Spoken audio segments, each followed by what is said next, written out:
I'm going to give you all the last minute injury news. We're going to update our rankings and tiers for you to see. And then also we are going to be looking at Vegas projections to maybe make sure we're not missing anything for this weekend.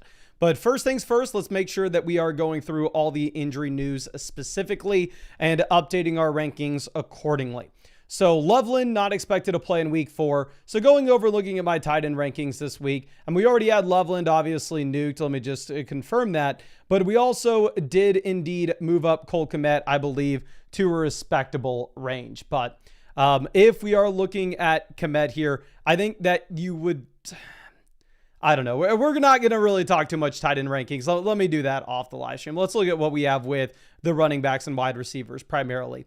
Ted McMillan going to be playing week 4. If we are looking at the wide receiver ranks, we'll talk about this with the projections as well. But Ted's still a wide receiver that you are absolutely wanting to jam in, kind of regardless of if this Carolina Panthers offense is garbage, just because the market share numbers that he is seeing. But he should be good to go. Noah Fant is officially ruled out for Monday, which is the expectation. Normally, if Burrow was healthy, you could go ahead and you could say like, oh, Mike Gesicki is now interesting. But frankly, Gesicki will not be. Don't care about Darren Waller playing or not. Has no impact whatsoever. Justin Fields is indeed starting. We'll see what this means for the Garrett Wilson projection later on. Jalen Warren expected to play week 4. Actually, the projections with Warren are great. Christian Gonzalez expected to play week 4 as well, which obviously this will make the Patriots defense better than what they've been because the Patriots defense has been one of the worst in the league. Baker Mayfield, Godwin, and Tristan Wirfs are all expected to play week 4. The projections that we found with Chris Godwin in particular are very, very interesting. Dimey Brown doesn't matter because they've already said that Parker Washington's going to play in that role rather than Travis Hunter. So realistically, doesn't matter if he's good to go or not. Ricky Pearsall is still questionable. We'll show you this with the projections, but I think Pearsall is going to play, and more likely than not, you are going to have to jam him in because Brock Purdy is not listed on the injury report whatsoever. So let's actually go through and let's make sure that we have Purdy ranked as if he is going to play, because last I checked, I think we did have Purdy in a range in which we're super excited to start him. We have Brock Purdy here at QB 14. You still have no Kittle in this offense. So I still am not super excited. Also, with the first game back from the injury, I wouldn't be surprised if they limit Purdy's mobility and his ability to run in this game. So I do have like Justin Fields ranked ahead of Brock Purdy. And yes, we're very, very low on Baker this week, given the matchup. But obviously Baker going into the future will be ranked much higher than that in our rankings. But Evan Ingram said he is going to be playing. So honestly, F it. Let's make sure that we have our tight end rankings in order for y'all, just in case y'all are needing to use these. But Evan Ingram previously was somebody that I really did not have much interest in whatsoever. I think we can go ahead and we can move up Evan Ingram quite dramatically. I would rather tell you to bench him than start him, just given the fact that we really have seen nothing so far from him this season. And with him dealing with the back injury, I think it's very shaky for his projection. So going ahead and looking at what we have with the tight end ranks in particular, I would go ahead and I would put specifically Evan Ingram probably at about tight end 18 in a range in which I would like to roster him if we could. But realistically, I think that you do want to have him on your bench. Like I would start the Cleveland guys over him. I would start Dallas Goedert. I would start TJ Hawkinson all over him as well. But let's go ahead and let's pull this back up with what we have in terms of the other injuries. Michael Mayer ruled out for week 4. So Brock Bowers is going to be a must start name this week, kind of regardless. Going through and looking at if there's anything else that is worthy to note. Bill Krosky-Merritt did practice on Friday. He had missed practice on Wednesday and Thursday, but he does look like somebody that you're not going to want to play regardless. Juwan Jennings finally gets back at practice on Friday, but regardless, dealing with the multitude of injuries, the expectation should be that he is limited. And then Isaiah Likely did practice, but we don't know if he's good to go. And Xavier Worthy is fully off the injury report. So we have Xavier Worthy ranked in a range in which you not that excited to start him. I have him at wide receiver 35.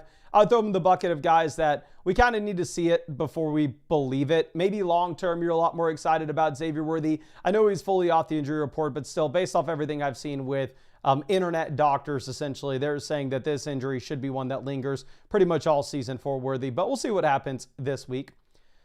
Now, let me show you all what the projections are, because these are very, very, very shocking. And of course, I'll let you know where we get these projections from.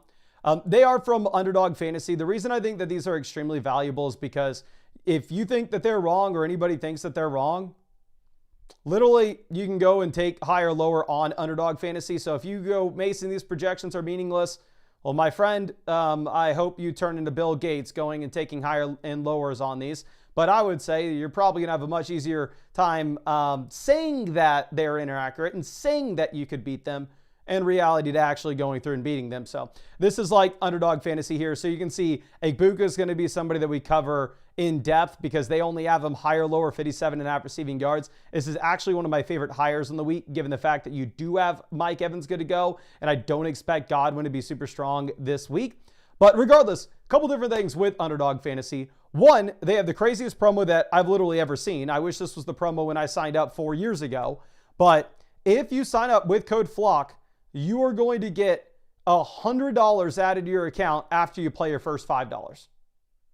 This is a limited time thing. I don't know exactly how long they're doing it. They shot me an email that they were doing it 2 days ago, and I'd never heard anything like it beforehand. So I'm just the messenger at this point. As of right now, it's if you sign up with code FLOCK, play your first $5, you are going to get $100 added to your account. And on top of that, with Underdog Fantasy, they have a multitude of additional promos that they're running this weekend. I think they're doing this because they hit #1 in the App Store for the sports section. So I don't know if they're celebrating because of that. I have no idea what the hell is going on with these promos, but they did hit #1 in the App Store. So shout out Underdog. Anyway, they have a no sweat promo pick 'em this weekend. So you can go ahead and get your money back if you use that token. 50% profit boost for the Sunday morning game, a Dak Prescott gimme pick for the Sunday night game, and a Bo Nix gimme pick for the Monday night game as well. You'll get all of these plus the $100 bonus when you use code FLOCK. And also, you'll get free questions to ask me in the live streams that we are doing every single day. Just make sure after you sign up to Underdog Fantasy with promo code FLOCK, you have an account on flockfantasy.com with the same email address. That way, when Underdog sends me your email address because you signed up with code FLOCK and made at least a $10 deposit, we'll know who to go ahead and give those free question vouchers to on flockfantasy.com. Link to Underdog Fantasies in the description, comment section, and live chat. Now, let's move this over and let's look at the projection. So what I did here with Underdog is I ranked every single player based off their higher, lower, in total yards on the projection. So you can go ahead and you can see this here with the number that's next to the player. So CMC, they have higher, lower, 122.5 total yards, which is by far and away the highest mark of any non-quarterback. By far and away. Obviously, CMC is the #1 asset in fantasy. The other running backs that are in that top tier, Bijan, higher, lower, 110. Taylor, higher, lower, 105. You already know you're starting all three of these running backs, and none of that matters. The other guys that are falling into a bucket of you have to start them. They project to be 3-down workhorses, and if you don't start them, you are a certified crazy person. Saquon Barkley, higher, lower, 99.5 total yards. Achane, higher, lower, 97.5. Jordan Mason, higher, lower, 97.5. So you can see Jordan Mason has the 6th highest projection of any running back this week. So I have answered a couple of your start-sit questions. I've seen a couple of your teams where people were planning on benching Jordan Mason this week. And I need to make sure that we are all on the same page. If you have Jordan Mason, you put him inside your starting lineup. Now, Jahmyr Gibbs, higher, lower, 93.5. Bucky Irving, higher, lower, 92.5. James Cook, 91.5. Josh Jacobs, 91.5. Obviously, you know you're starting all those guys. Amari Hampton is the other one that may surprise you to see how high he is, but the spread on this game is absolutely massive. The Chargers supposed to be able to win this game, run the ball in the second half effectively. Amari Hampton, a higher, lower, 90.5. This is a higher mark than what you have with Derrick Henry. I'm not ranking Amari Hampton over Derrick Henry. I'll go ahead and just show you where my running back rankings sit at this point with a few of these guys. I have Derrick Henry ranked at RB10. I have Jordan Mason at RB11, Amari Hampton at RB12. So it's not like we're listening to these one for one, but I do think it's a very, very good data point to make sure that you're not missing something. And I would say that if you have Hampton, if you have Jordan Mason, and they're on your bench right now, you got to get them in. Now, the other running backs that are exciting starts are going to be Derrick Henry, higher lower 86.5, Kyron, higher lower 86.5, Genty, 84.5, Pollard, 83.5. I know this is going to surprise a lot of people with Pollard. He projects to be the 15th best running back on the slate this week. I have him much lower than that in my rankings. I have Pollard down here at the 25th RB in my rankings this week. But the reason for that is I don't question the volume he's going to see. I don't question the yardage. I just question the touchdown upside, with the Tennessee Titans projected to be the worst offense in the league this week. So I am starting Tony Pollard myself. The projections on him are incredibly well. He's a running back that's playing at least 90% of the snaps pretty much every single week at this point. Obviously, once Spears comes back, that's going to change. So Pollard's 15th in the running back projections. I don't have him that high because, again, I worry about the touchdown upside, but I have him at RB25, and I do think that he's an interesting flex play for you. The Breece Hall is at 82.5, Jaylen Warren at 81.5. Now, the other running backs that you can consider: Cam Scat, higher lower 78.5. I do have Cam Scat ranked back-to-back with Tony Pollard here. I like the fact that Scat's going to catch the ball more than Pollard would for that full PPR format. Chase Brown, higher lower 76.5. I think we can safely go ahead and move Chase Brown down these rankings. I think I was too optimistic with where we were ranking Chase Brown early in the week, considering exactly how bad that he has been.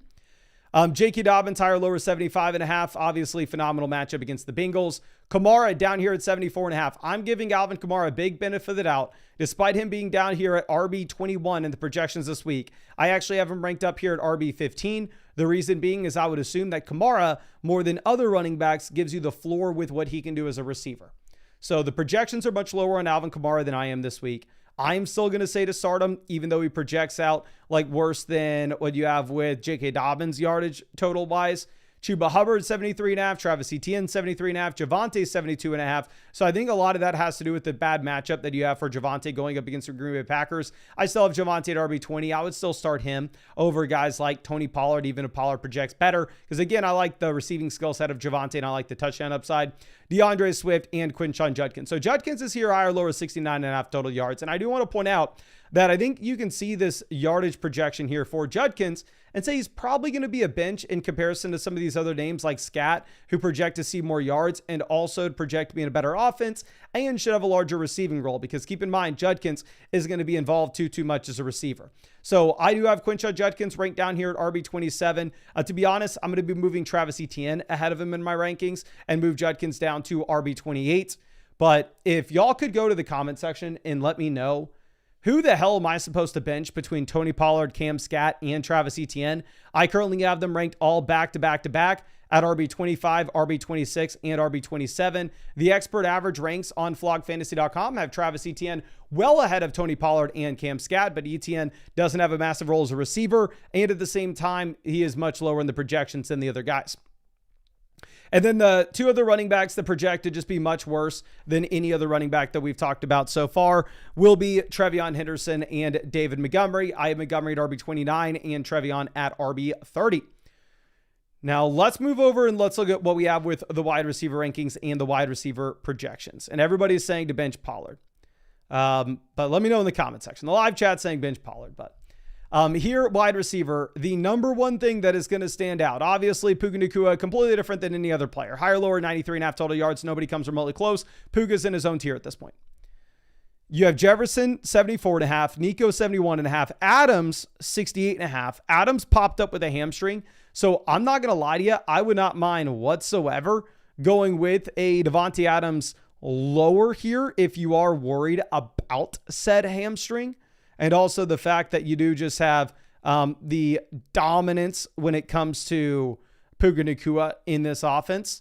So here are two picks that I actually think that look pretty inaccurate for me. Egbuka higher than 57.5 receiving yards. Adams lower than 68.5. But also the other guy that projects to be a must-start play is going to be Ricky Pearsall, higher, lower 67.5. You have no Kittle. You have Jennings banked up. And you have Brock Purdy entirely removed from the injury report. So previously, I had Ricky Pearsall down at wide receiver 19 in these ranks. I do think based off us getting Brock Purdy good to go, I'm not going to move him up to being like a borderline top 5 wide receiver, which is where the projections have him. but I do think I would start Ricky Pearsall over the guys like Garrett Wilson, Tet McMillan. I'm going to move Ricky Pearsall up to wide receiver 16. So the projections scream that Ricky Pearsall is a must-start player. Tyreek Hill is up here with the same projections this week as what you have with Jamar Chase. The over-under of this Jets and Dolphins game is pretty high. So Tyreek looks like somebody that you should start. Jamar Chase, 66.5. Neighbors, 65.5. Jacoby Myers, 65.5. Jacoby Myers projects to be a must-start. Tet, 65.5. Ladd McConkey, 64.5. For me, I have Ladd ranked much lower than wide receiver 12, which is where he projects. I have Ladd McConkey ranked down here at wide receiver 22, but nonetheless, the projections say that you should expect a Ladd McConkey bounce back. Then going over and looking at our next tier, we have Deebo Samuel, higher lower is 63.5 total yards. So with Deebo, you have no Terry McLaurin. I think based off no Terry playing, I would want to get Deebo Samuel up a tier above this. But the difficulty I'm going to have is obviously you don't have Jaden Daniels.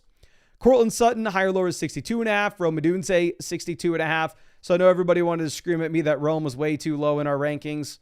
In reality, I just kind of have him with the other players that he projects alongside. Drake London, 61.5. So I honestly think that I could move London down dramatically. I think we can move London down to about wide receiver 16 with how bad he's been so far this season. Plus, if the projections are low on him the way that they are. Chris Olave projects out very well, but I have him much lower in the rankings because while you do get the PPR floor, at the same time, you just have a severely capped ceiling when it comes to touchdowns in said offense. And then one projection, like I said, very rarely am I going to say like, oh, these projections are wrong. Because if they were just horribly inaccurate, then you could literally turn into Bill Gates by just going and slamming them, which I'm going to let you know, that's not going to happen. Projections are probably pretty damn accurate here. But again, you have Egbuka down here projecting for fewer yards with no Mike Evans in this offense than Brian Thomas, Flowers, Olave, A.J. Brown, London, Pickens, Rome, Sutton, Debo. I'm much higher on Egbuka than the projections. I have Egbuka ranked up here at wide receiver 11 this week. I don't know if this is a Philadelphia Eagles thing. I don't know if this is a Baker Mayfield injury thing. I don't know why they have Egbuka so low here, but I do like having him higher than 57.5 receiving yards. Despite the projections, I view him as a must-start player. Garrett Wilson's higher lower 57.5 yards. Then the next tier down, you have Pittman, Higgins, Keenan, Quentin Johnston, Metcalf, Waddle. No real surprises there, in my opinion. Devonta Smith, Matthew Golden, Jerry Jeudy, Xavier Worthy, DJ Moore, Trey Tucker, Calvin Ridley, and the next tier. So I would say these are the wide receivers that we can probably move Devonta Smith up a tier here. But these are probably the wide receivers that once you get beyond wide receiver 30 in the projections, that you probably want to be benching. Like they have upside, but they are shaky just because the volume's not guaranteed. Golden, Jeudy, Worthy, DJ Moore, Trey Tucker, Calvin Ridley. The tier below that, these are players that you almost certainly want to bench. Will be Darnell Mooney, Khalil Shakir, J-Mo, Keon Coleman, Jordan Addison. And then Chris Godwin projects higher, lower 29.5 receiving yards. So what this tells me is Godwin's not going to be a full-time player. You cannot trust Chris Godwin his first week back in. If you think that's wrong, by all means, go take the higher than 29.5 receiving yards. But I see that, and it makes me feel even more confident that I can go ahead and that I can just jam in Egbuka, and that Egbuka higher than 57.5 receiving yards is just fine. But I think that's it. So in terms of the projections, with how I think you really need to be taking like the little lessons learned from them. If you have Hampton, if you have Jordan Mason on your bench, fix your life, get them in your starting lineup ASAP. If you have David Montgomery in your starting lineup, I would probably consider benching him. Going over to wide receiver, Ricky Pearsall looks to be a must-start play with Brock Purdy good to go and Juwan Jennings banged up. Devontae Adams looks to be somebody that you should jam even with the hamstring injury. Tyreek looks like an auto start. Jacoby Myers looks like an auto start. The projections are a lot lower on Egbuka, but again, that's one of those instances where I would say, you know what? I'm probably not going to listen to the projections there. I think that they are wrong. But I really appreciate you. I'm going to submit these updated rankings on the site. Obviously, I will be updating the rankings later tonight as well. We'll make sure that they're in a really good spot for you come Sunday morning, but I will be live streaming tonight answering all your fantasy football questions. I will be live streaming tomorrow morning answering all your fantasy football questions. So even during the Ireland game, wherever the hell they're playing, we're going to be doing a watch along, answering questions for the main slate on Sunday. So just make sure you are subscribed. And if you wanted to check out any of those Underdog pick'ems, Underdog is available in almost every single state. And like I said as well, Underdog, my guess, they didn't tell me this, so I'm speaking out of my ass here, but I've never seen them do promos the way that they have been lately. I don't know if this is because they hit #1 in the App Store for all sports apps and they're celebrating, but they have one, use code FLOCK. After you play your first $5, you're going to get $100 added to your account. 2, on top of that, you will get free questions to ask me in the live stream. Just make sure you have an account on flockfantasy.com with the same email address that you signed up to Underdog Fantasy with. And 3, they have a no sweat promo token for the weekend. They have a 50% profit boost for the Dublin game. They have a Dak Prescott free pick for the Sunday night game and a Bo Nix free pick for the Monday night game. So I'm going to leave the link to Underdog Fantasy in the description, in the comment section. Code FLOCK will get set up with all of that. But I really appreciate you and really hope I get to see you out with the live stream later tonight and tomorrow morning when I can answer your questions.